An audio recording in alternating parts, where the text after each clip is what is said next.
slightly late start. Just seems to be one of those days. But welcome, kia ora. We have some apologies, one for lateness from Bruce Robertson, and then he will be zooming in from Nelson. And we have also an apology for lateness from Chairman Horrell, and I was going to say normal apology from Councillor Cook for absence. Is there any? Thank you. Move Councillor McPhail, seconded Councillor McCallum. Sorry, my brain. All those in favour, please say aye. Aye. Against? Carried. Thank you. Any declarations of interest? I am not aware of any public forum petitions or deputations. Can we look to the minutes of the 19th of May, please? So we'd like to move those if there are no corrections or no. To move. Councillor Beard, seconded please. Councillor McCallum, any discussion on any of those matters? Thank you. I'll put the motion then. All those in favour, please say aye. Aye. Against? Carried. Thank you. I've got no notification of extraordinary or urgent business. And I have no questions. I do, however, have a chairman's report. In an effort to cover off some of those items that have been cropping up as actions to be pursued, I've just going to cover off some of those items now verbally so that you know that they are underway or dealt with. So the Civic Financial Services Limited annual report, the staff were to complete the proxy form and return it to Civic Financial Services for their AGM. That has been done and sent on the 10th of June. The regional software holdings, Jane, do you want to speak to that very quickly, just to cover off the information about the draft statement of intent? Thank you. Morning, everybody. So we had the RSHL board meeting on last Thursday, and the board thanked this council very much for highlighting a potential issue. So the statement has been changed to read, it is intended that for the 2021-22 financial year, the proportion of equity to total assets be in excess of 60%. The board will reevaluate this guidance as part of the debt and funding strategy for Iris Next Gen. This guideline will be included in the 2022 statement of intent. So rather than it saying, the previous statement was saying that it was going to go from 2021 to 2023, it'll just be for next year for the 60%, and then it will be reviewed so that we meet that requirement. Thank you. This document will be circulated in its full on the website and to council. Great. Does that cover off all those questions? How secure is the cloud for next gen? Yeah, so that will be covered under the report that's coming from RSHL there's a full item that's coming on next gen. The board ratified the vendor for next gen, and so once that's availably public, then we'll be notifying the council what that decision is. As part of that, then we'll get some more information about the transition strategies. 100%, yes. Yeah. There's a full plan that's coming. Great, thanks very much, Jane. And while you're there, so sorry. The next one on the list is the annual report and a brief summary of what RSHL was doing. There was some concern that a potted history was required. Right. So, for RSHL is Regional Software Holdings Limited. It has been formed and we've been a shareholder of that for the last 10 years. There is 6 councils throughout New Zealand that are shareholders in that, plus we have 1 customer. The 6 shareholders are Northland, Horizons, Waikato, Taranaki, West Coast and ourselves. And Hawke's Bay is our customer. RSHL has a governance with a general manager, and then there's an advisory group that sits under that as well. At the time of forming RSHL, there was no software available to complete our regulatory requirements. So we went out to tender, and Datacom won that 10 years ago, and we wrote a bespoke piece of software to address the requirements that were needed at that time. Iris is coming to its technical end, and it's time that we now look to the future. So for the last 18 months, we've been running a full and complete RFP.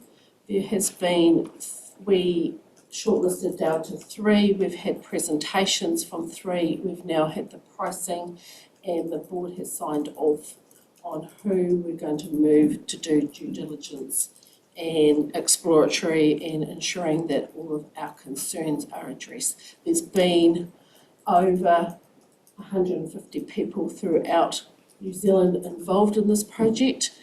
There is the hope that we will get another 11 in total. Councils will come on board. There'll be a restructure of what RSHL board looks like, because the bigger that we get, we can't have, everybody can't be a board member. And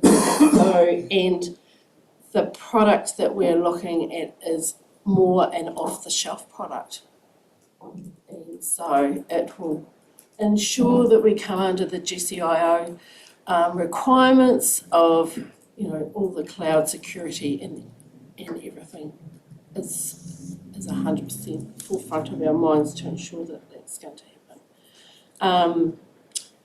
Mark Donnelly, who is the GM for RSHL, is going to be doing a roadshow, and we are going to ensure that the comms to all councillors and members is the same information, and ensuring that everybody has clarity about what Next Gen is all about. It's not a rewrite of Iris. It is a brand new product. Thanks, Jane. I appreciate the speedy nature of that. We have got a couple of questions. I just want to caution that this is just an update, and if we need to schedule another item for next agenda, we can do that. So if you've got a brief question, we can cover those off. Councillor McCallum first. Okay, I'll frame it as nice as I can. Great to hear the progress of work. That's fine. I'm going to suggest to you that transition is the harder of that work. So regardless of where you are, regardless of what you're going to take off the shelf, I'm not going to ask for a reply because it's a report, but I'm going to suggest that transition will be the headache. I think we need at some stage to look at what that looks like in real life, how that's going to work and play out, because data is important. We don't want to lose it, but we don't want to confuse people as well along the way. So I'll just leave it there. I can answer that. There is a full migration plan with that, and there, having been through this before 10 years ago, do I want to go through this again? And we've learnt a lot, and we've matured a lot through that 10 years, so we understand our data a whole lot better than what we did 10 years ago. So, Thanks, Jane. Jeremy? Yes, just want to clarify, obviously, I sort of brought this up this last meeting, so it's very clear that there's no secret agendas with this software, because this is why the public were a wee bit confused, or some parts of the public were very bit confused. So if anybody wanted to know what, quite an open, there's nothing secret about it, so I just wanted to clarify that. They can come and ask. They can, And get the right information. yes, and that's why we want to make sure that comms that goes out is very clear about what the next steps are and what our processes are. Yes, Very good. Great. Chris. Just a point of clarification, Datacom are the preferred provider. Is that public knowledge yet, or is that still confidential? It's still confidential. We're online. Leave it. Got a 30-second delay, so we can turn that off. What would you like us to do about that? move on. But you mentioned the name. They are the current providers, aren't they? So there's current providers, that's all we need to say. Yeah, current providers. Current providers, let's make that clear. Thank you. Whew, that's close. And the other thing on the action sheet is the annual activity plan. There are some individual questions. Thanks, Jane. The IPAC activity report timetable has been rejigged and Tony has done that. Chris is going to give us a quick update, verbal update on the shovel ready. Are you or No, not? No, that's for next meeting. No, I think there's an update coming from the shovel ready. Oh, okay, sorry, okay. Not sure what's on this list then. Timings for the debtors reports needed to be finalised, is that coming? In the activity report. Thank you. And risk management item will be provided at the next meeting, which is this meeting. So we have covered off the action sheet. Thank you. And if anything else comes up, we can put it through to the next activity sheet. Right, moving on to item 9.1, changes to accounting standards. Tania, thank you. Thank you, Chair. So this is a review pending our publication of our annual report as to what of the changes in accounting standards might affect our result, our published result. Our staff, Tracy, our financial accountant, has identified here IPSAS 41, which is code for changes in accounting standards to assets. And we're consulting with the Otago Regional Council actually to see how they've managed this as well. The bottom line is that for the current year, or the year ended yesterday, we anticipate no change to our financial reporting as a result of these changes in accounting standards. However, there are some significant number of accounting standards that are coming in the next 2 years, and so today I've actually engaged Deloitte to provide for us a review across all those standards, scope, chair, and an estimated cost of what those, just to get an external opinion on these changes because they're quite wide-ranging. The one that may come up in future years post 30th of June 2022 is the carrying value of our Southport asset and investment. So I've asked for clarification as to whether or not that will actually need to be reported at market value versus cost. There are a number of other little ones in here, but most of these things involve hedging and foreign exchange and cash flows that don't involve us. Some reconsideration of the value of doubtful debts is one that we will undertake as a result of this. We might see perhaps a slightly greater amount of doubtful debts.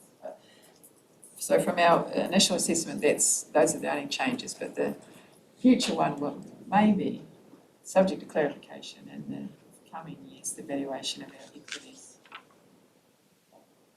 All equity. Thanks, Tony. Questions from Councillor McCallum? Thank you, Madam Chair. My understanding is that these are accountancy changes, is how you interact with it. It doesn't actually change your business or cash flow, it's how it's reported, and it may be, you may see numbers that you haven't seen before. Exactly. That's fine. I think the issue that we do face though is the way that Southport as their company does its accounts and how we present our accounts, we actually have to have some transfer across, and the auditors made mention of that. Will this actually clarify some of those? Will some of those issues go away with this? I'm not sure what issues we're talking about, but we do consolidate currently and Yeah, but that's where the problem is, because of the way their company is set up, it's not directly transferable, and they have to make some accounting changes to transfer into our parent company effectively. it hasn't been a challenge in the past, but they do have different standards. You could call it luck, but the majority of these new standards don't affect Southport terribly much even. But again, we will consider that in the scope as to how we're reporting. It would become difficult if they're working on different standards to us, but so I just wanted to bring it to the attention of the council that we may in future, certainly not this year as a result of this work, but in the future we may be looking at different standards for reporting our investment assets. Just move the recommendation. Thank you, councillor Beard, seconded councillor Callum. All those in favour, please say aye. Against? Carried. Thank you. Item 9.2, the cyber security report. Welcome, Jane. Good morning.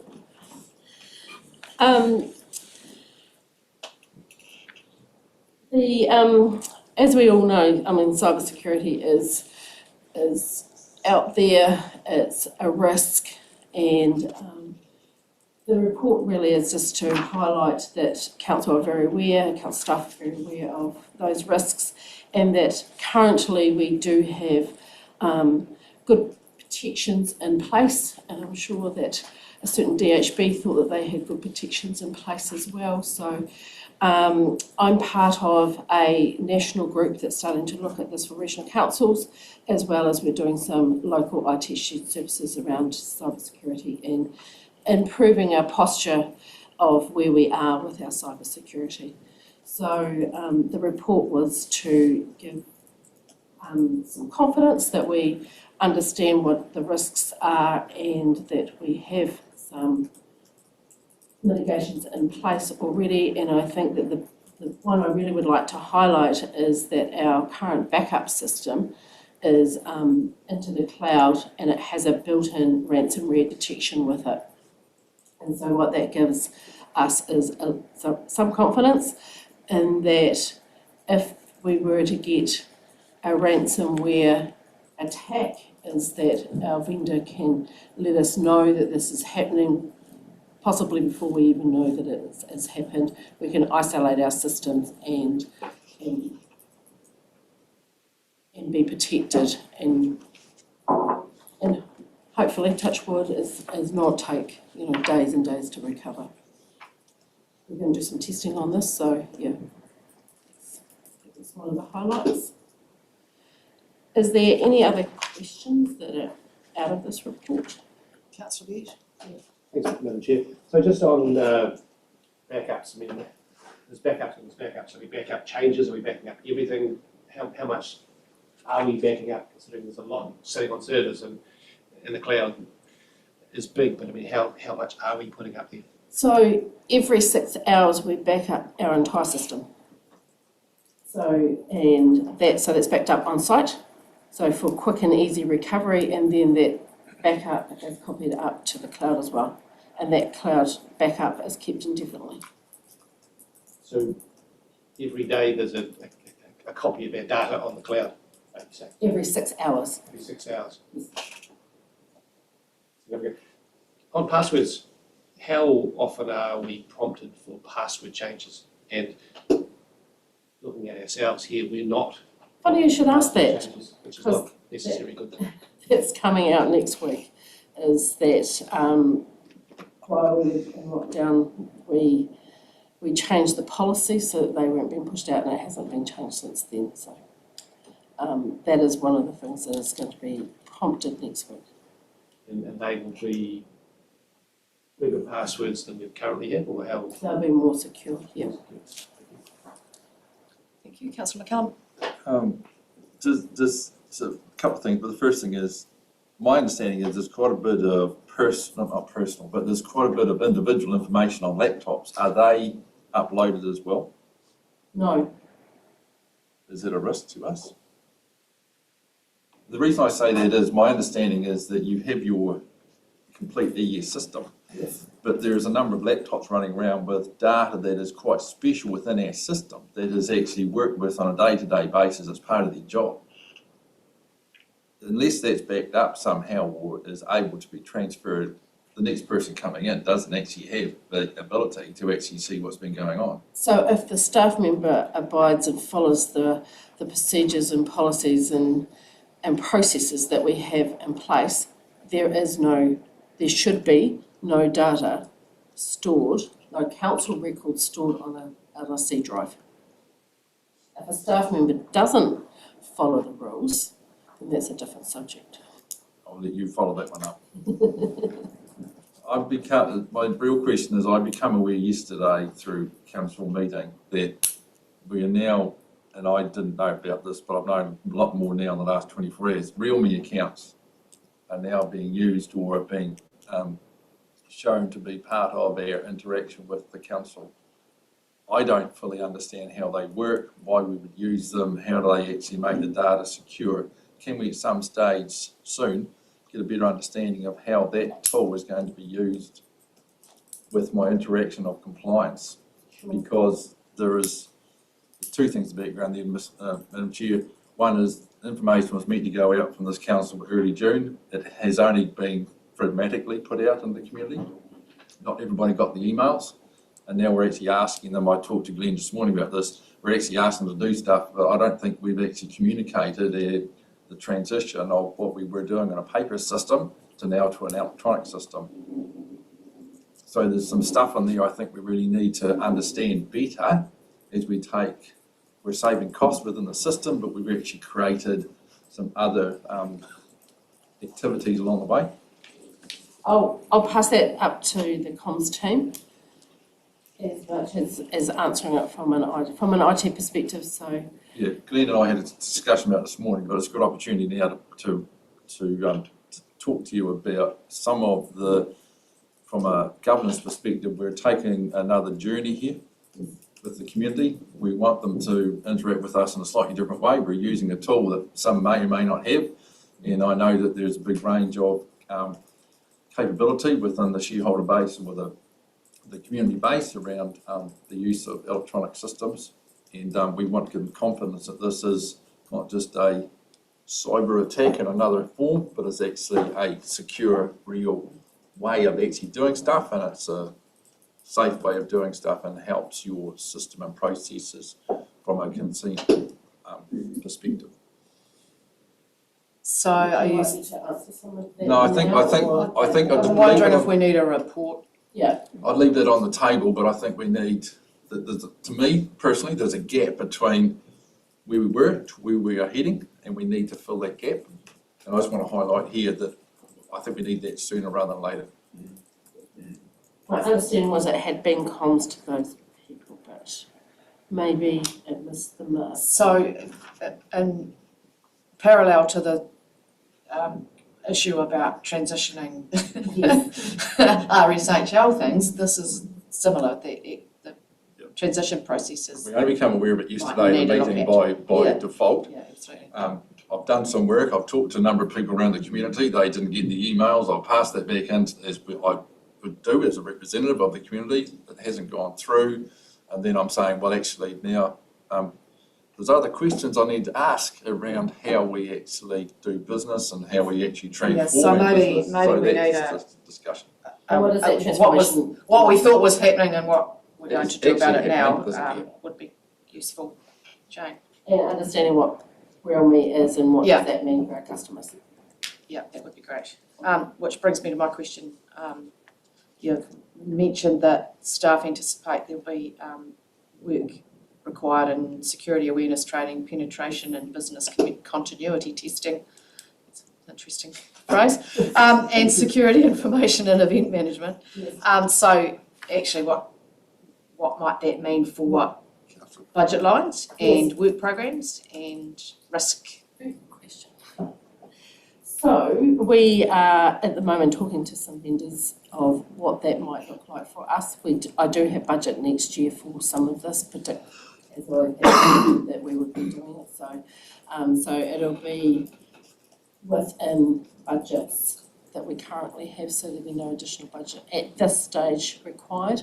We are getting audited in the next couple of weeks, so there may be items that come out of the audit that may not have been thought about while I was putting the budget together, so. Anticipate there'll be ongoing costs as well. Once that starts, the ball keeps rolling, doesn't it? So we And we have, we're paying ongoing costs already for a lot of this protection, so, yeah. But there may be an increase of needing X, Y. Okay. You'll keep us in the loop with that, I'm sure. Councillor McKellen? Could we, you spent quite a time talking about, following off your question, Madam Chair, about the organisation. But please include the governance into that as well, because we're interacting as well, and we need to understand, because it could be by default that we actually pick up, because on my understanding, a lot of the stuff comes through attachment, so we open the wrong attachment. Or we don't have clarity around what emails are coming in, what to expect, because I just hit delete on something I'm not sure of. The spam stuff come through, so we need to actually have that same So interaction as a governance level. 100% councillors will be at the top of the list of I'll take that as it is intended. as a compliment of ensuring that we start at the very top. Top of which pile? Yeah. Thanks, Jane. Thank you, Councillor McKellen, seconded by... Thank you, Councillor Beard. All those in favour, please say aye. Aye. Against? Carried. Thanks, Jane. And it's my pleasure to welcome our new Health, Safety and Wellness Business Partner. Is that your official title? Yes, it is. Paul LaRue. Welcome, Paul. Look forward to the work that you're going to do with them for us.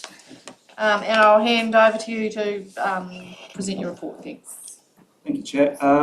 Good morning, everyone. So, as the Chair has alluded to, I'm new to role. So my name's Paul, formerly from EMS. So I've literally just moved across the car park and held the role at EMS for the last 2.5 years.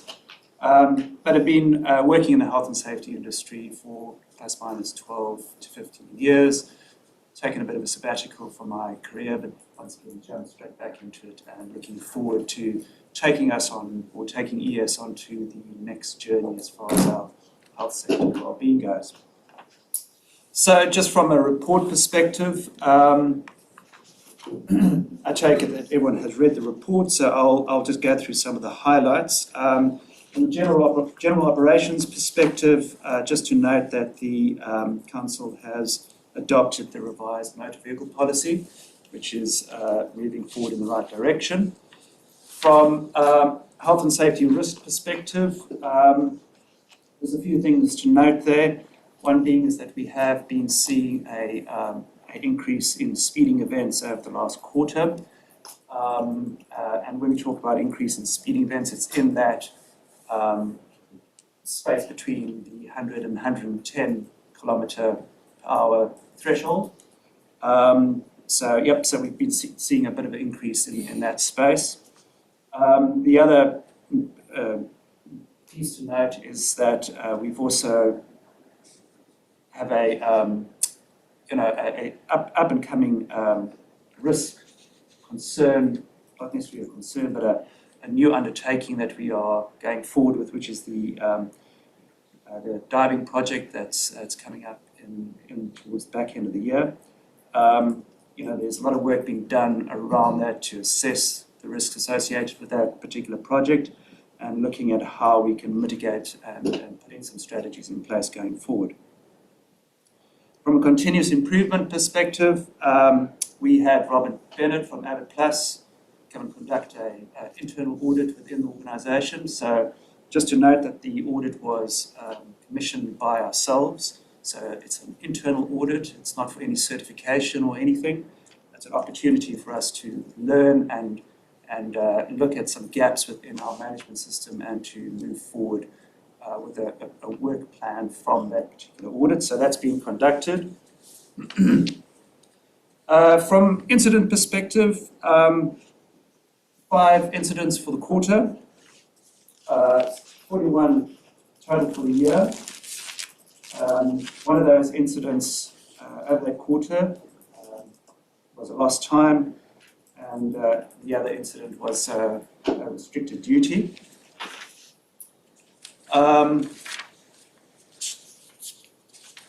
Otherwise, there was nothing else I needed to add to that report. Happy to take questions.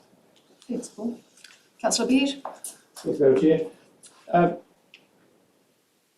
How do we communicate with staff over passing manoeuvres? So how do we undertake a passing manoeuvre safely? And is there, and I know that the road rules are silent largely, you're not supposed to go over the speed limit, but how do you pass a log truck that's doing 95 kilometres per hour, and how do you do that safely?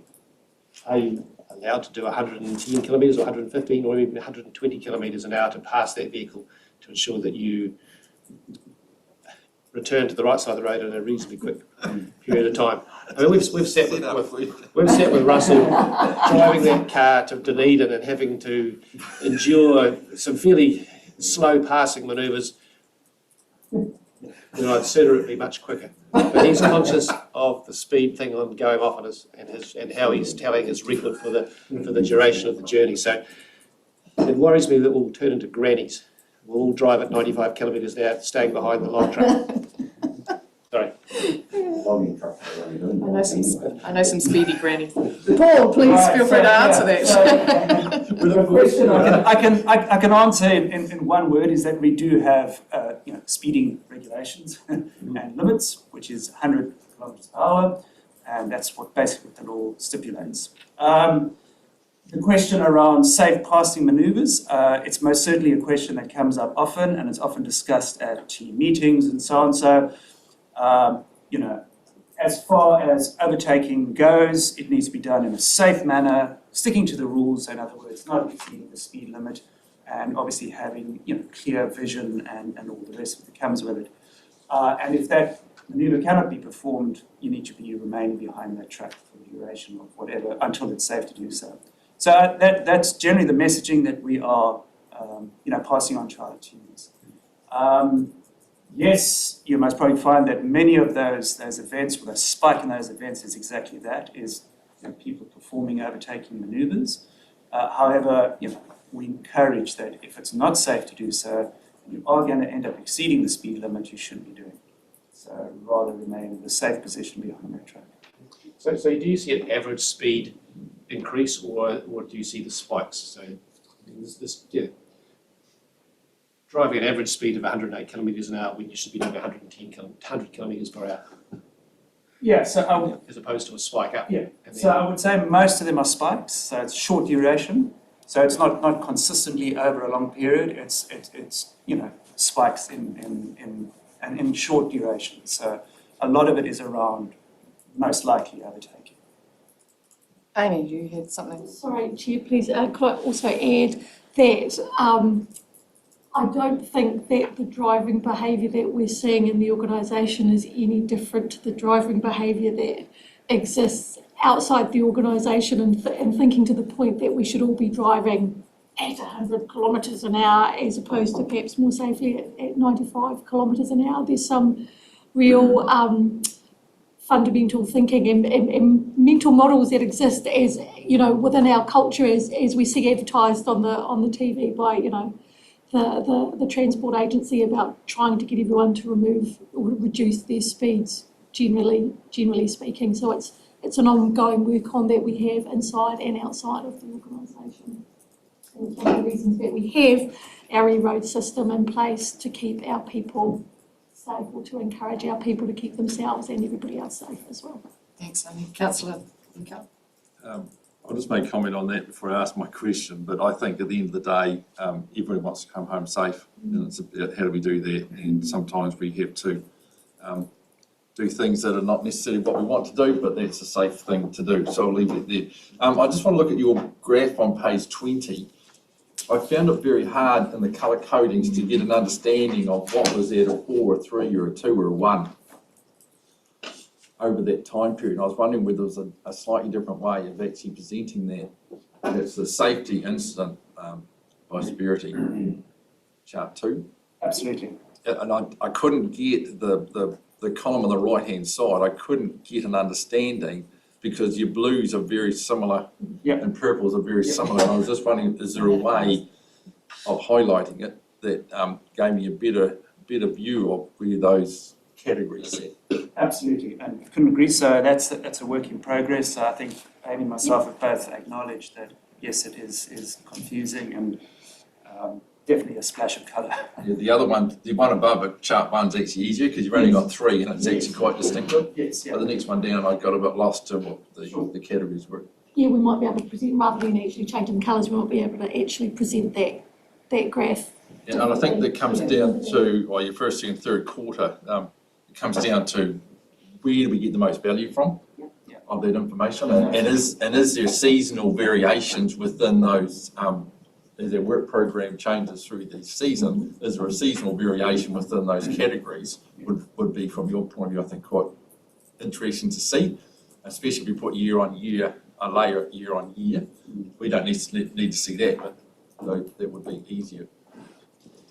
That might be an annual trend thing that we need to see. Well, I think Some point. you start simply and then you start to move up. Yeah. Councillor Understand that it's the trends. Yes. Yep. Because you're looking at the trends, you can sort of see, hey, I think things are very, people are still reporting. If we go over time, I think we're heading the right direction. It's trending the right way. So That's right. Okay. Thanks. Any other questions? Somebody like to move that if there are no more questions? I'll move. Thank you, Councillor McCallum, seconded Councillor McPhail. All those in favour, please say aye. Against? Carried. Thanks, Paul. And that takes us to item 4, which is the economic recovery projects. And who's presenting that? Would be myself and Raymond. Ah, lovely, thank you. Oh, and welcome. I don't think we've met before.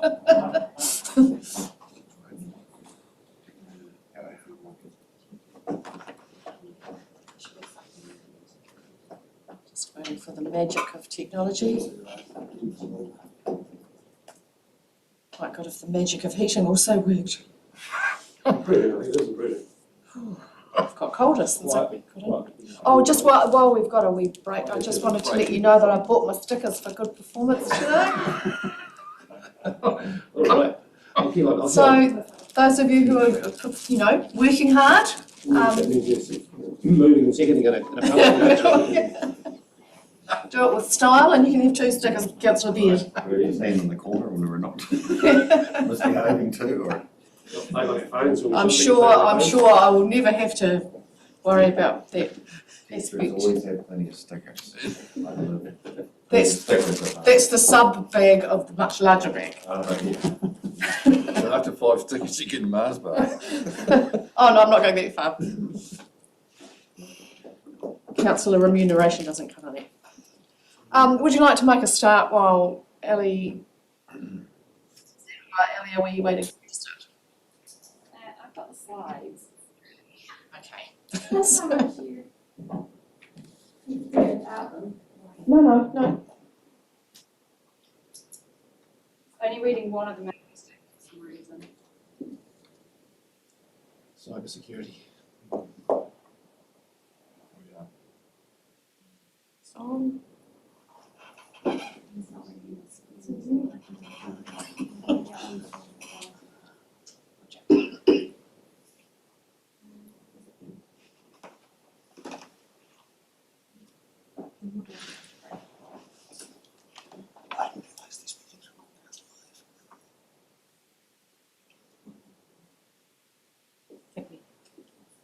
We've got all of it.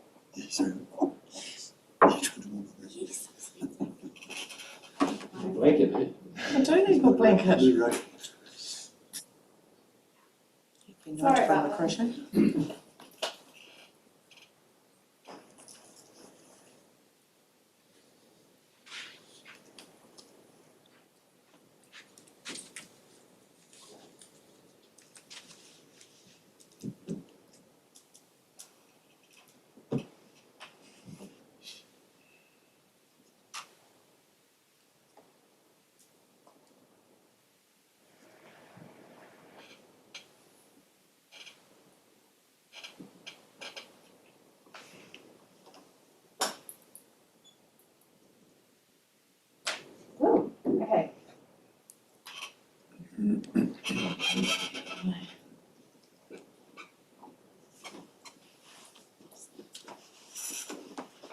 Okay, so in that case, I'll stand here if that's all right.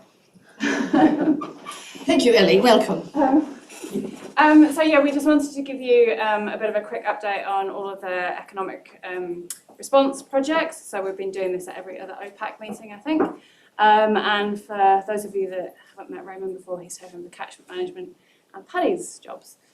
So starting with Jobs for Nature, hopefully everyone remembers that we've been successful to get 6 Jobs for Nature projects. We've got the MFE ones, the DOC ones, Red Free 2050 and MPI. So the changes since I last spoke to you all about these projects is that the Endaria one has been fully signed off and is now something that we can talk about publicly, which is great.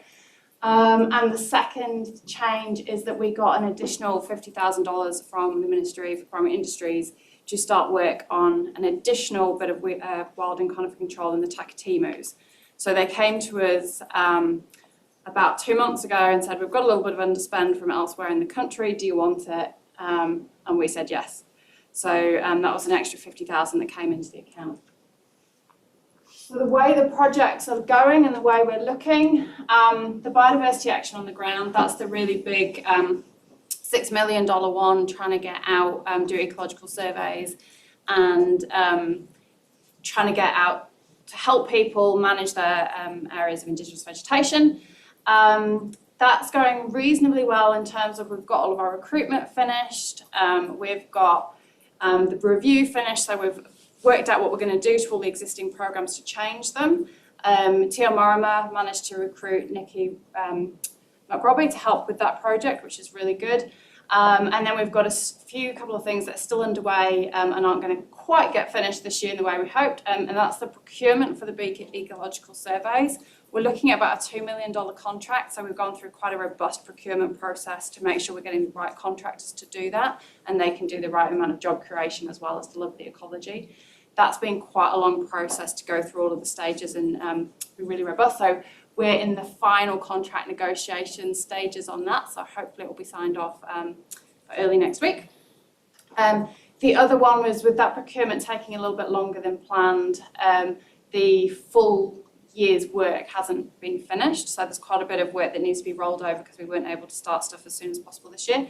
But we have managed to complete over 12 environmental enhancement funds, so we do have work going out on the ground. We've managed to do quite a lot of weed control work to protect high biodiversity areas, and we've had a field officer working out in the field doing quite a lot of work on our own land as well. So work is happening in that space, but it hasn't happened quite as much as we were hoping in this first year as we've been focusing on project setup.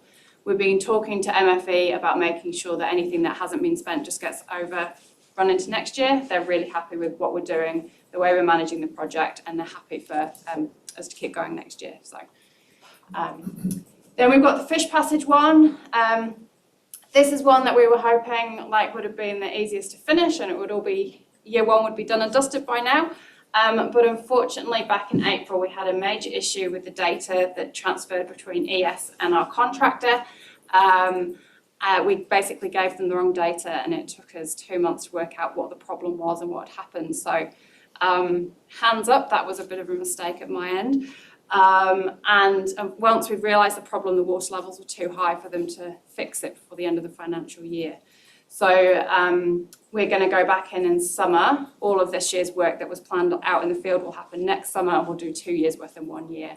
It's really achievable for the contractor once they've got the right data and we've got proper data management in place. It was just one of those things with so much happening. Now we've got somebody who's working for me who's going to be keeping a much closer eye on the day-to-day running of these projects, because they will just be focused on this and biodiversity one, so we can make sure this sort of stuff doesn't happen in the future. But a bit disappointing on that one. The Fjordland weeding one is probably the one that we're most proud of in terms of this year. It's been absolutely fantastic how quickly the teams managed to get out.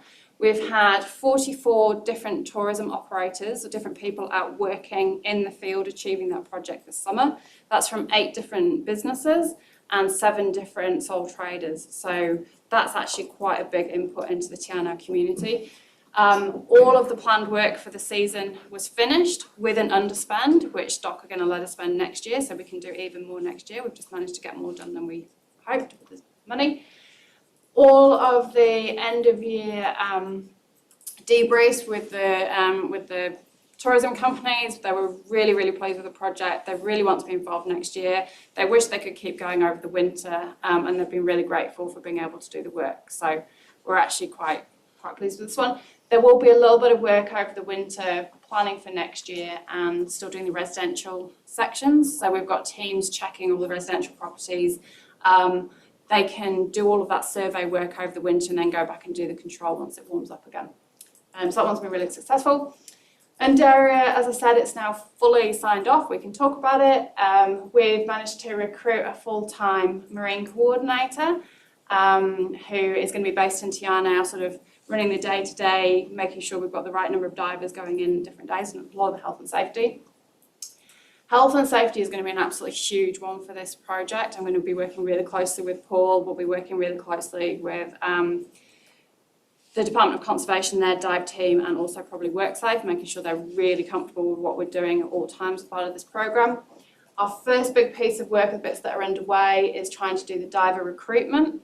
We're doing interviews next week. They're slightly different to our normal interviews. We're going to be doing a whole heap of team building exercises, and we're throwing them in a swimming pool with lifeguards and health and safety to check that they can actually swim before we accept them onto this programme.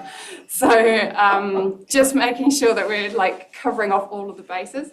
We've also working on the contracts will be a little bit different, where they have to pass different bits of the training before they can move on to the next stage of the contract and before they can actually take on the full employment.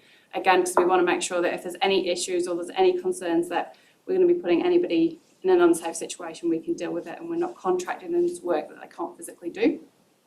So that's underway, and at the same time we're just about to start doing the procurement for the hiring boats, so that we've got boats that can actually support the divers. They can do all of the crew, the feeding, the looking after them, making sure they've got the right gas canisters and stuff like that on the boats. So that's all beginning to kick off at the same time. And we're expecting that the divers will be in the water in August, early September. So as the Endera is starting to really go for the summer, we'll get in the water. So that one's sort of all ticking away. Just a clarification, what depths are they going to be working at? They should only be going down to 20 metres at the absolute maximum. Most of the work is 1 to 5. That's where most of the Endera is sitting, but there will be the odd dive that goes down.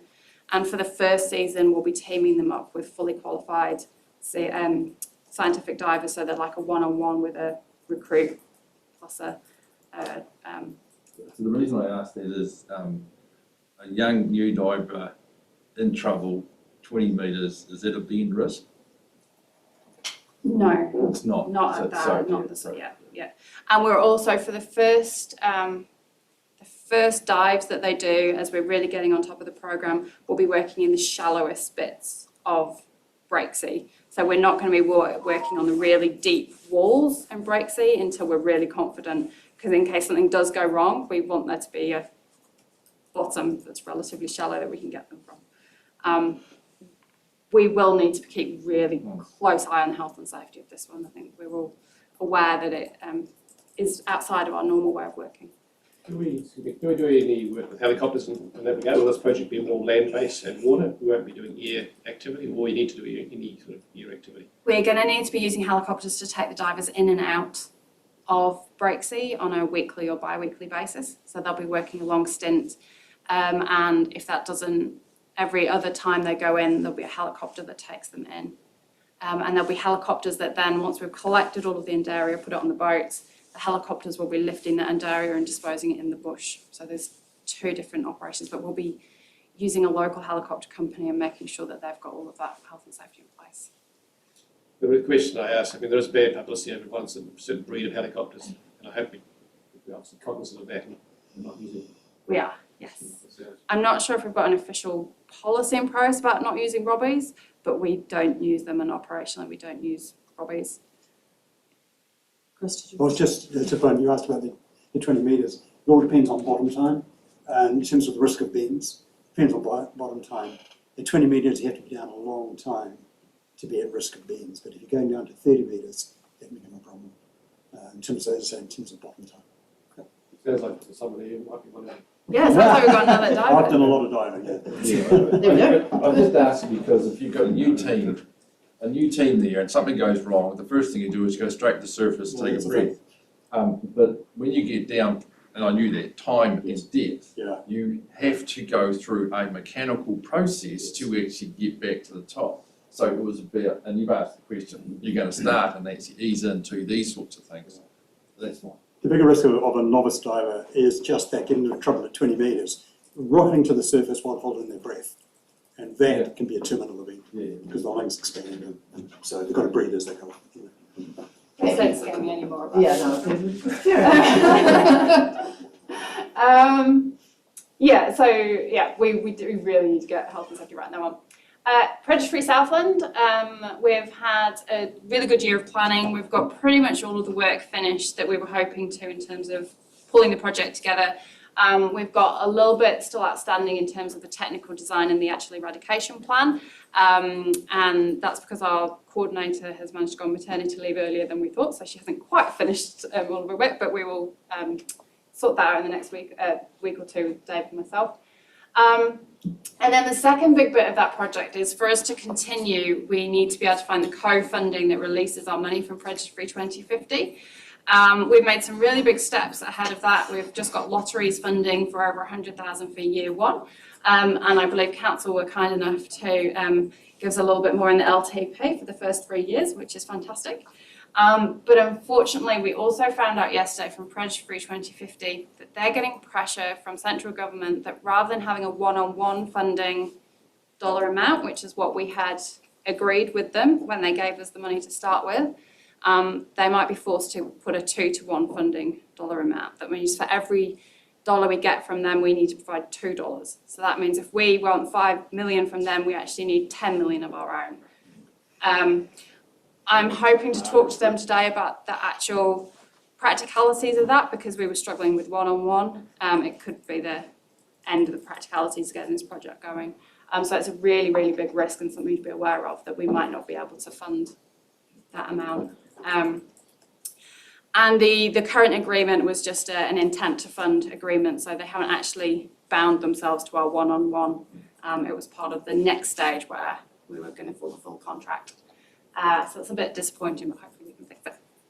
And then to finish on the good news, well done conifers. So we've had another really successful year with wild and conifers. All of the work up at Mid-Dome that we'd planned to do has been completed. We did have a couple of health and safety near misses up there and incidents that have been investigated, and we had the spray incident that I think everyone's aware of. Those have been fully investigated and things are being put in place in terms of remediations for next year. A lot of it comes down to, from an environment Southland perspective, is making sure that we're being really good at auditing what our contractors and subcontractors are doing. So I've been up there once and done a health and safety audit for the boom spraying, but hadn't then done a health and safety audit for other aspects. So it's just making sure we've got people on the ground all the time checking what's going on. And not taking things for granted. So with the spraying incident, we'd sort of assumed that things were the way they were. The contractor hadn't checked that was actually what was happening. So they need to be checking actually what's happening on the ground every day. It happens more often than you realise. So some good learnings from that, and we'll make sure we'll build them in next year. Bluff Hill Motor Pahui, all of this year's work has been finished, and there'll be another $20,000 that happens in spring. And then the Takatimus, this is the extra piece of work that we managed to get at the last minute. We got the money 2 months ago. We've subsequently had 2 helicopters up doing all of their wand work, managed to get it finished in the last weather window that came through. So in and out in 2 months, and it's all been finished as well. We're hoping that the success of that will mean that MPI can keep funding the Takatimus next year as well. So we'll have all 3 continuing, Mid-Dome, Bluff and Takatimus continuing next year. So that 8 million you had up in the previous screen, how long was it to last? That's 4 years. 4 years, yeah. So this year we did nearly 3 million between all of the projects. So from an accounting perspective, we got you have been capturing an ongoing cost of of some of our projects, our land and water project. Is there any opportunity to capture the cost of that wilding pine conifer project, or maintain an understanding of how much we've spent up there, our money and government money, to know the full ramification, the ongoing ramifications of things going wrong? I mean, we are still planting the wrong tree in the wrong place. And how much is that costing us? How many 20, 30, 40 million dollars does that cost us up there? It's huge, and when we look at some of the plantings that are going in now, the potential for long term, we're looking at multi-million-dollar issues going forward, and it's a real concern, like around the Takatimus and stuff, around Mavora, up around Tiana. We're really concerned about the planting going on, and we do need to be thinking it's going to be a big bill in the future. I mean, the Southern District Council seemingly are the ones that will issue the okay or to plant out a forestry area. You know, we seemingly are still out of the loop, aren't we, on any involvement or knowledge of what's going on, yet we're carrying the can. Yeah, and the District Council have to follow the National Environment Statement, the NES, and that relies on wild and conifer calculator for them to use. That's the only way they've got of saying yay or nay to whether it's going to be a wilding risk, and unfortunately that's not very appropriate in the Southland region, particularly for Douglas fir, which is very permissible because of our climate, and it just doesn't quite work because actually Douglas fir is a problem down here. Welcome, Chairman Horrell. Did you want to speak? Well, Question? we just covered part of it, and it's we've got an NES for plantation forestry, which is 2 week. We keep getting promised it's going to be reviewed. Until that actually happens, we're not going to solve the problem. And as you just pointed out, millions of dollars from the wrong tree in the wrong place. I know the territorials are also frustrated about their lack of ability to have very much say at the moment. Until we solve that, we're not going to solve this problem. Councillor McCallum? Yeah, I suppose I think we're following on with the same question, but I would have thought plantations going in there, it's responsibility of the landowner to actually contain the forest. So we need to move something there, because we can't be the mop-up venue for this, because the problem's going to get worse if we understand the plantings that have been promised by individuals for other reasons. The RPMP, the Pest Management Plan, allows us to, once we've invested in the site, we can hand it back to a landowner and then they become responsible for keeping it that way. But at the moment, we don't have an ability of dealing with the initial control, and the spread, like the polluter pays, doesn't work with wildlands.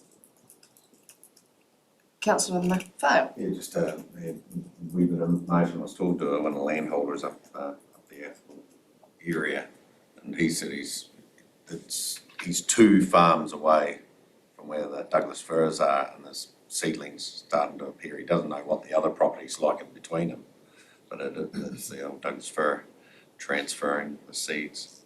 So he said it's quite noticeable now. They're trying to work out, well, what do we do? They've got no trees on that place. Thanks, Ellie. I'm guessing there's not... One other question, work scheduled for April, that's a good date, but Yeah, so for a year? that's the one we failed on. So that will now be next summer. So we'll be doing that in spring, summer, as soon as the water levels get down. So that will be updated for next year. That was just sort of... And just the TAMI recruitment complete, how relevant or why do we comment on TAMI's recruitments? We are, as part of the project, we are paying for that recruitment. So it's part of the project team. So we are employing Te Marama to provide support into these projects through biodiversity and then the fish passage, prioritisation and Nohonga site's cultural impact. So it's part of that wider team that's been put together. So do they reside in TAMI's premises and we just coordinate with them over what needs to be done? Thanks, and appreciate your honesty with the slight fail. I mean, we did. I can't say that we did it. We didn't do the work. Well, no, and you know, and owning the problem is really important. So thanks very much for that. Look forward to it sorting itself out. I was going to say touch wood. It's all going to happen by next year. Marvellous. Do you want me to be John down here? Okay, that'd be great. Yeah. Morning. So just, I guess, by way of introduction, so I'm Raymond Strong. I'm the new catchment operations manager. As you know, was the intention that Paddy moved sideways into the climate resilience project delivery role, but so Paddy obviously passed away a few weeks ago.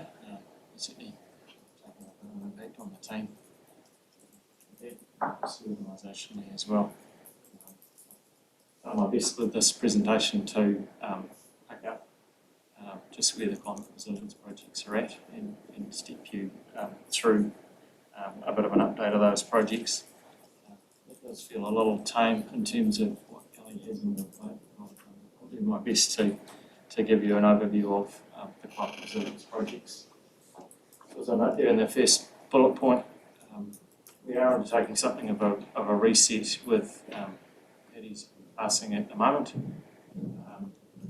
And a component of that reset is looking at streamlining and simplifying the reporting. So as you're probably aware at the moment, we've got 10 separate projects as part of the National Climate Resilience Project Initiative. That's a little out of step with what most other councils have. We've been talking to Kanoa, so the Political Development Unit within MBIE has been rebranded in the last few weeks to Kanoa. So we've been talking with Kanoa about compressing those 10 projects into 3. It's essentially a wire project, an Invercargill Resilience project and a Mataura project. They are pretty keen to do that and keen to work with us in terms of the project reset around that. Makes our life a lot easier in terms of reporting.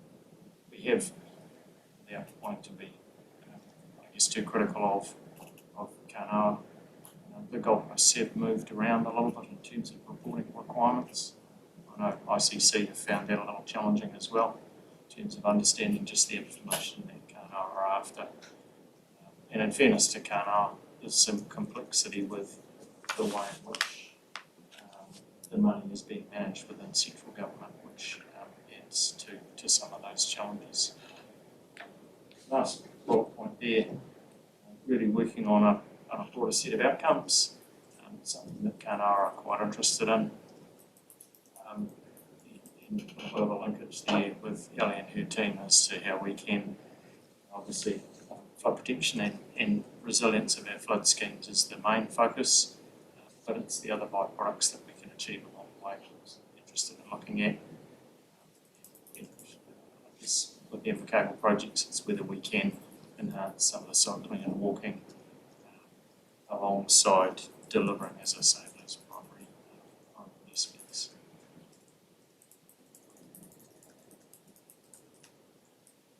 So this is I think the format that Paddy would have used last time in terms of providing an update on the projects.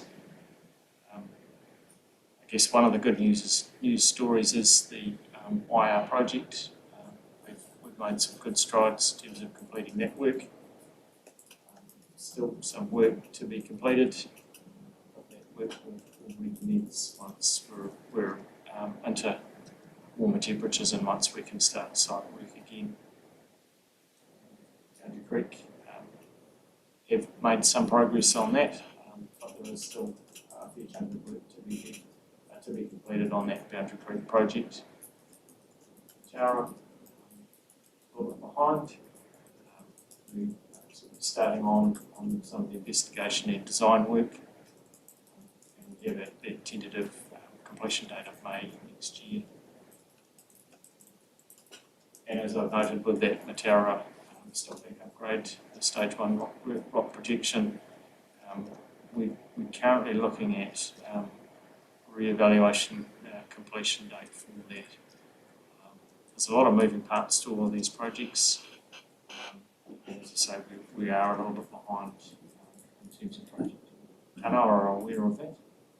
We've been having some discussions with them around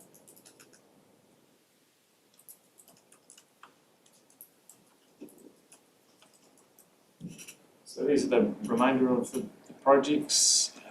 Again, the good news story, I think, with these 6 projects is the Stead Street pump station. We have placed an order for the fish-friendly pumps. As a note there, the deposit has been paid for that. Station design is underway at the moment. We've contracted the engineering consultant WSP to assist us with that station design, so that's underway at the moment. And I note there in that third bullet point that we've increased the local share from 750k to 1.25 million to accommodate fish-friendly pumps at that pump station. I am intending this afternoon with the Regional Services Committee meeting just to show you a few photos of conceptual design for the Stead Street pump station and some progress across some of the other projects as well.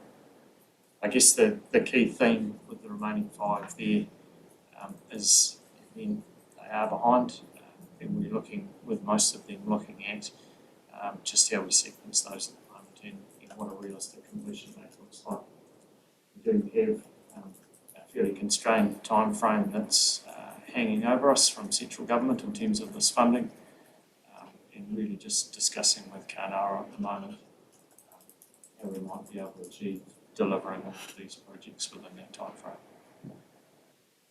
So just on the Stead Street, is the MB going to contribute more, or are we just having to pick up the cost difference between the original specification and the current specification?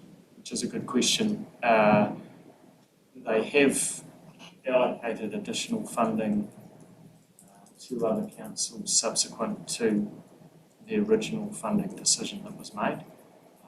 And I'm certainly keen to go there and have a conversation with them about an increased central government contribution to that pump station. Again, Kānara put a lot of emphasis on a broader set of outcomes, and those fish-friendly pumps certainly meet what they've been pushing through the sector.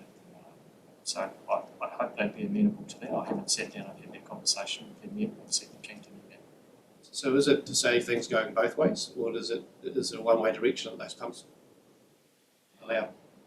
In terms of fish passage? Yeah, well, and again, that's a conversation we've been having around. It's one thing to allow fish to go out, but we need to think about allowing provision for fish to come back up as well too. And, we're working through that at the moment with the design consultant on how easily we may be able to achieve that. I'm hoping we'll be able to achieve it fairly easily, and I'd certainly like to do that. If we're going to do it once and do it right, make sure we future-proof it in terms of that fish passage.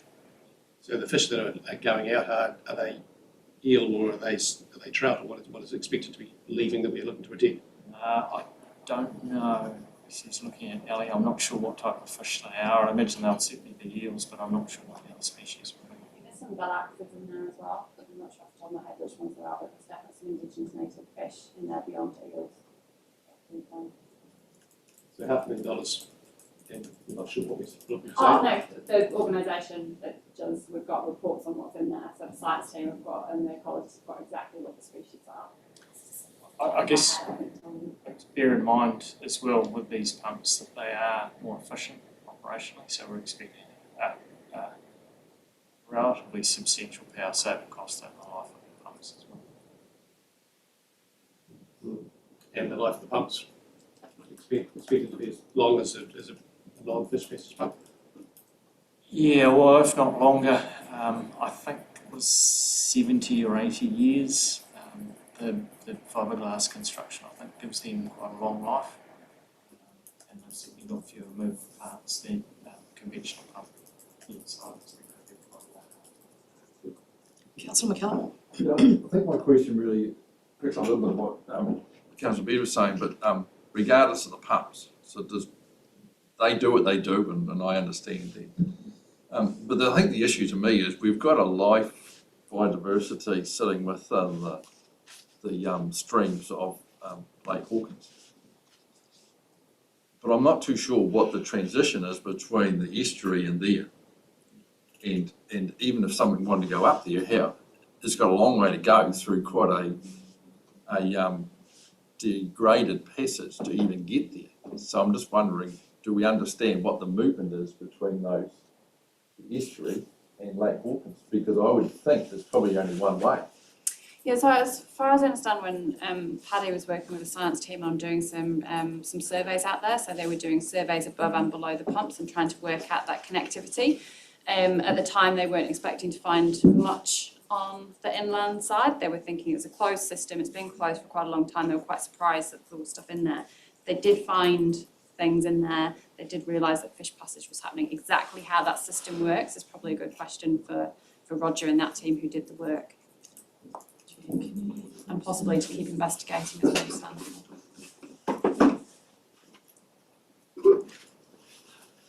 Thanks, Ellie. Sorry, we're just, Bruce is knocking on the proverbial internet door, so we're just letting him in just in time for morning tea probably. But...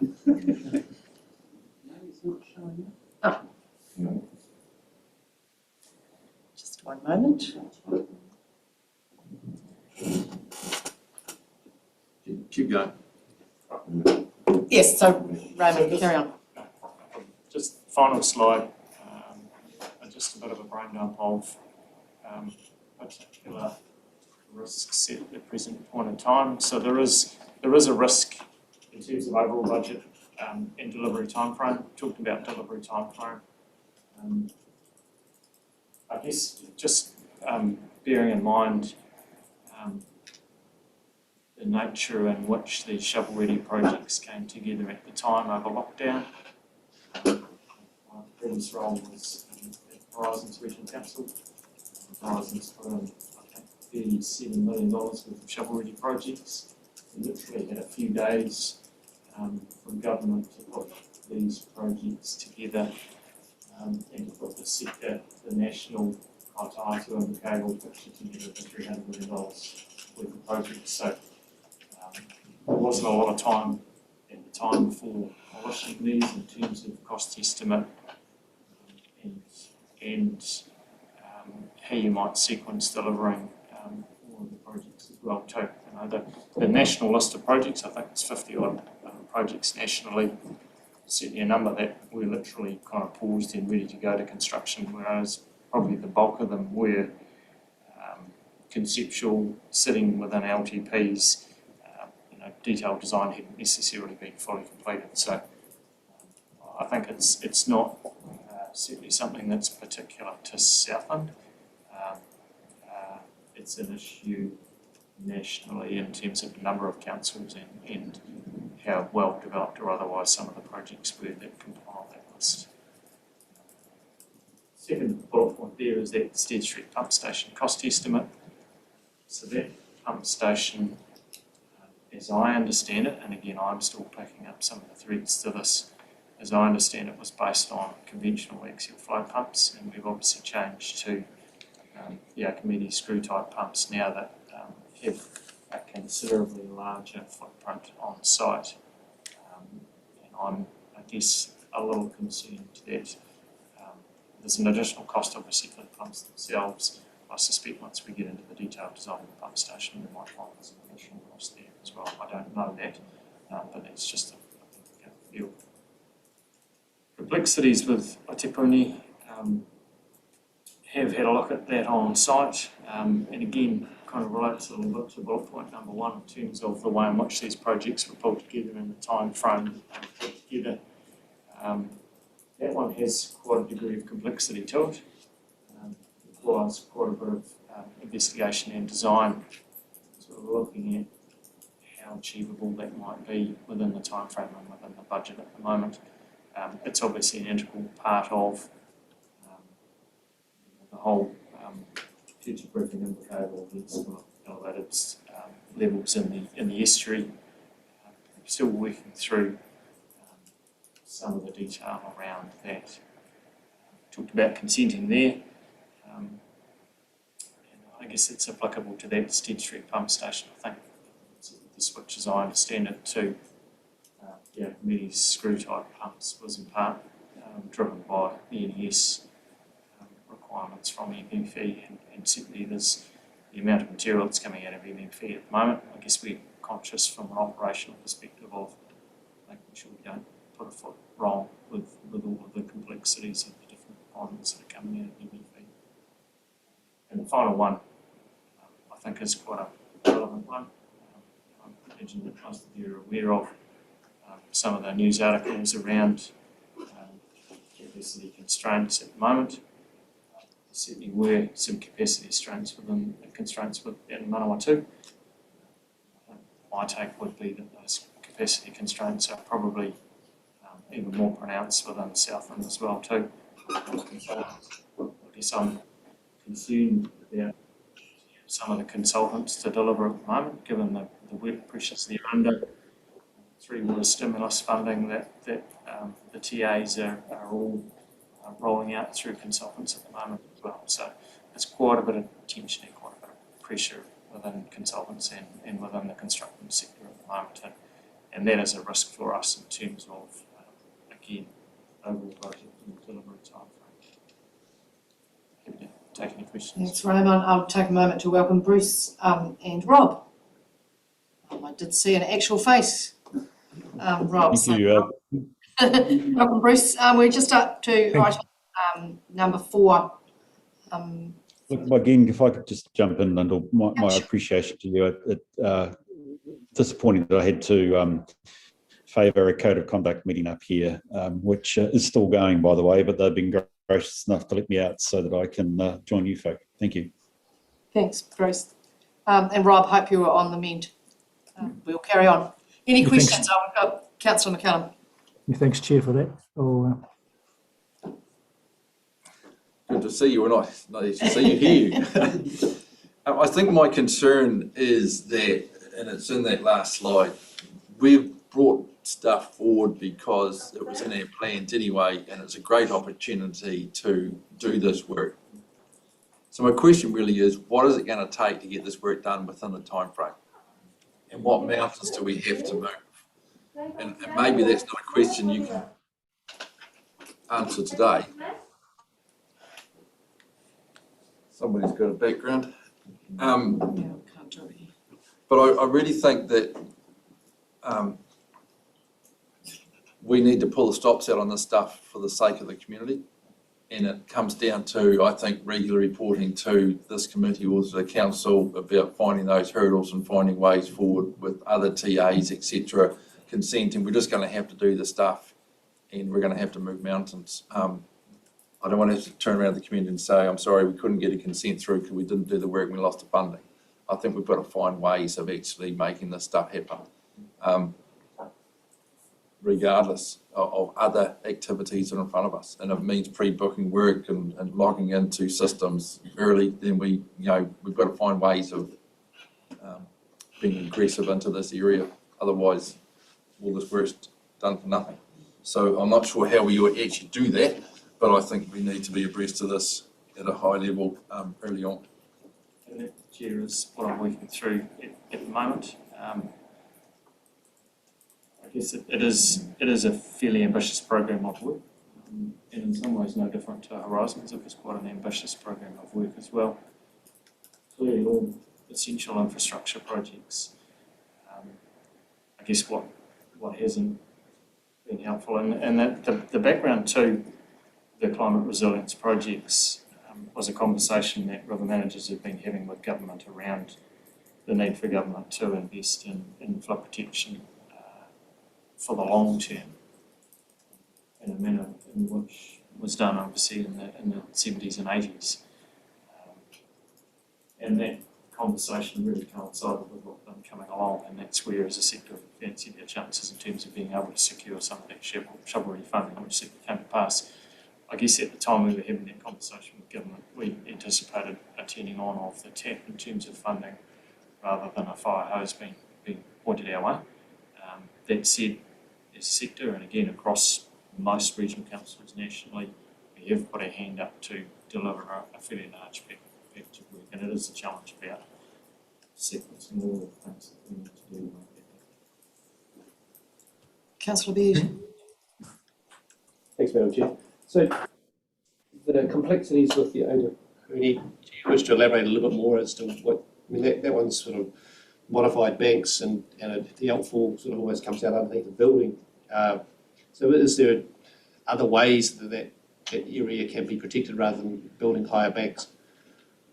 And that is, if I might say so, a very good question, and that's what I've been turning my mind to, as to whether there aren't easier ways of being able to achieve the same outcome. Then the complexity there is return banking alongside the Aitipuni intersects number of streets that cross the channel there. Complexities with that, roads that are built quite close to the channel. It's actually here on the west side of Slip Banks, Fugwalls, whatever it might be, alongside the channel with all those different constraints and services and other things, fairly steep channel banks. So I don't have some conceptual thinking about what might be a better way of progressing that particular project. I haven't advanced that particularly far at the moment. As I say, I've just been literally digesting the projects and understanding the detail, trying to do it. Thanks, Raymond. It's good to know that you're looking for creative ways of achieving the same outcome. I think Rob was The chair, can I say a few words?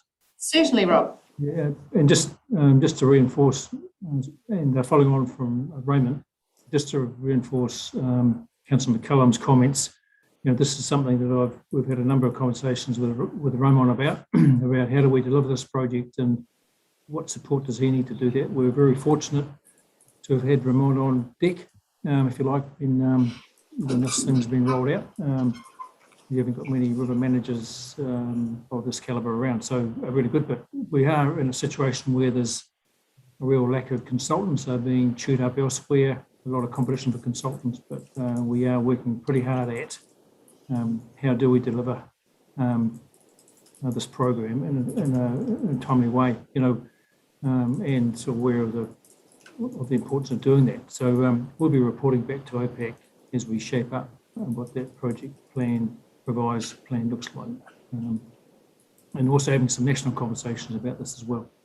We've also got to make sure we can deliver this and maintain our staff's well-being. So that's going to be crucial. Thanks, Rob. I thought you were going to get through that without coughing. Bad luck.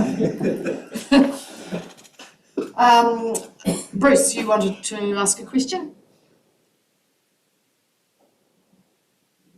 It's frozen. Here you come. You right, Bruce?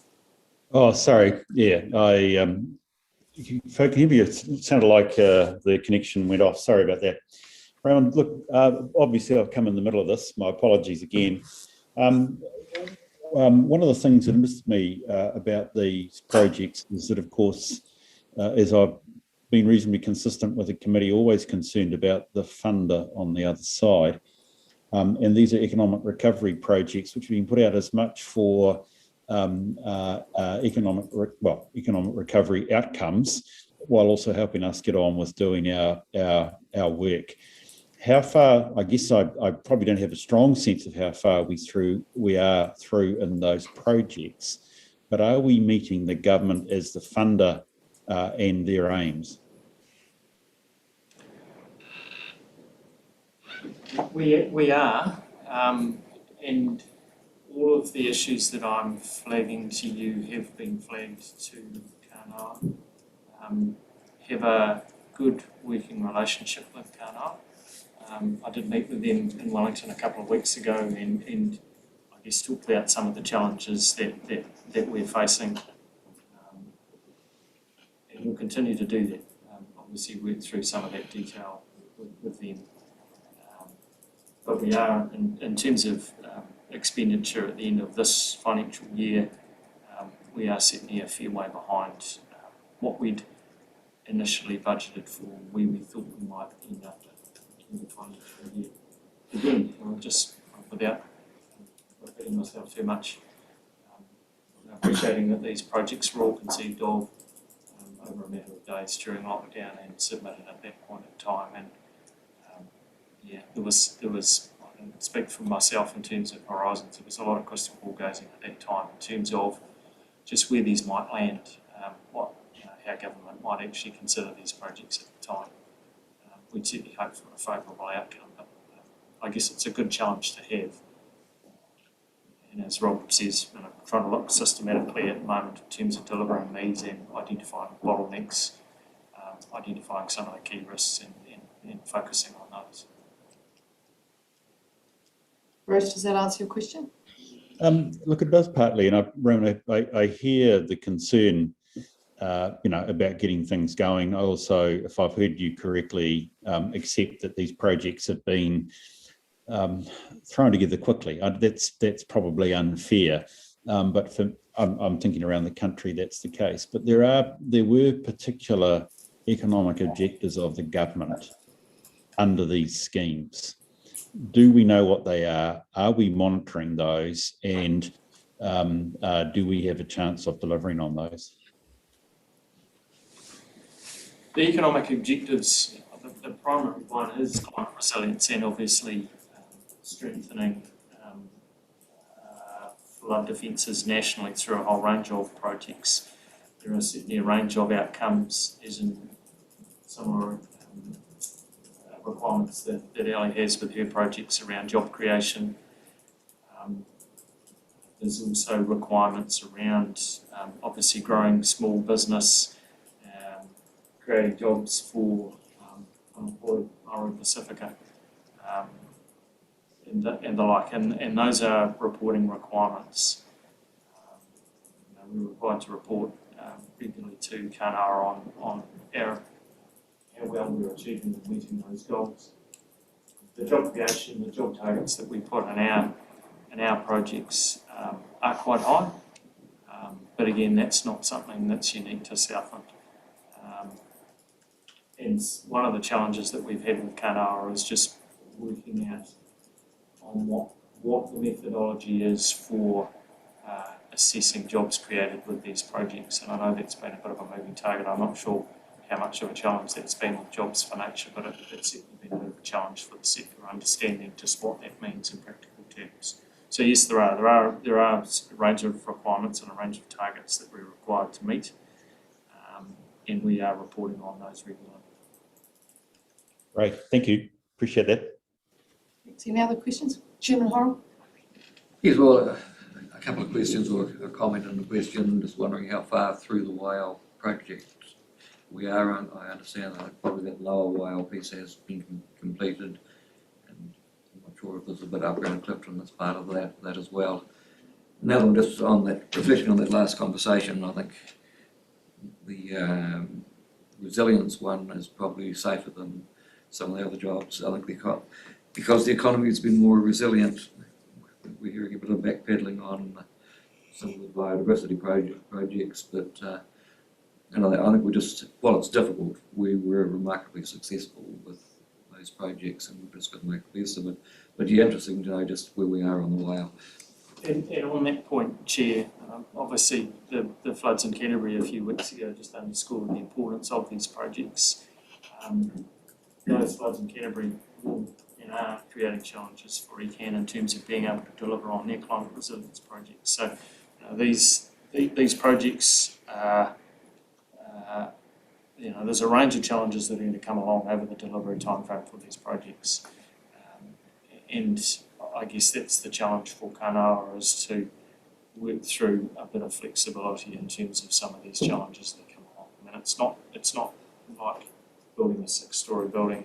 We're working in a fairly dynamic natural environment, and there are going to be a whole range of challenges that are going to come along.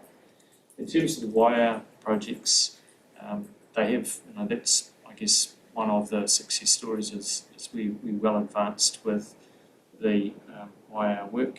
I actually had a look a couple of weeks ago at one of the off-work jobs that we finished in the Black Mount area. We're really waiting on spring and some dry weather just to finish those projects off, but that's one that certainly by end of calendar year I'd be pretty confident that we can get a solid take this being completed. Thanks, Raymond. I think it's fair to say that the committee are keen to hear as much and as frequently as we need to or can about progress on these things, and that we all appreciate the complexities, but we want you to keep pushing on. It would be fair to say. Anybody like to move the report? I'd like to make one brief comment Sure. first, and then I'll move it. I'm hearing another term, kanoa. I think from a council perspective, I'd like to have a list of the new names for a lot of these organisations, so I understand what their parent is, because I'm not familiar enough with the new names to actually use them. Wakanatahi is another one, NTTA. I'm not familiar enough with the terminology, and you're talking about stuff, I'm going, well, where does that fit within the MEV, MPI? And the scope of their Scope of the work and those powers. things. So it's more a question to you, Madam Chair. Are we able somewhere to put a glossary together of some of those things? I know there's been a number of changes over the last 6 to 8 months in Wellington, and we're only just seeing it feed down now. So you can Google it, Lloyd, I just have. Yeah. I was intrigued to see, I think of Kanoa Lloyd on TV3. Yeah, I've got the weather lady. Oh, she was weather. Development Investment Unit, so it's all there, it's part of MB, and it covers a whole lot of things for me. So it's exactly that too, and I appreciate the name change and it certainly wasn't an easy connect for me initially either. So with the previous government and the Provincial Growth Fund, the Provincial Development Unit was established within the Ministry for Business, Innovation and Employment, and obviously with the new government, they've gone back and looked at PDU and the PGF model, and obviously made a decision that now's a good time to rebrand, if you like. Well, I think it's a little more than that, but change the nature and the focus and give that team with an NBI and new name. Just to follow that up, actually, it would be, I'm not sure whether it has been done, it may have. Our customers also need to know that these things have changed their terminology, so not just for our benefit, but for everybody's benefit, I would hope that those changes are on our website and accessible for all of us, because there's quite a lot. Of terminology. Yeah, and local government is full of acronyms and strange names, so. So with that comment aside, I'm happy to move the verbal report. Thank you, Councillor McGillum, seconded Councillor Beard, all those in favour, please say aye. Aye. Against, carried, thanks. Thank you very much, team. What we might do now then is move into public excluded and then take our morning tea break and come back to finish our public excluded work. How does that sound to everybody? Great, would somebody like to move us, Jan, could you read us the reason? Moving into public excluded to confirm the minutes of the last meeting on the 19th of May to deal with item 5 divisional update, item 6 risk management framework, and item 7 overview governance level risk management. The reasons are to allow council to carry on without prejudice or disadvantage negotiations, and to prevent the disclosure or use of official information for improper gain or advantage, section 7.2i and 7.2j. Local government information. Thank you, Jane. Moved by Councillor Beard, seconded by Jean Horrell. All those in favour, please say aye. Aye. Against? Carried. Thank you.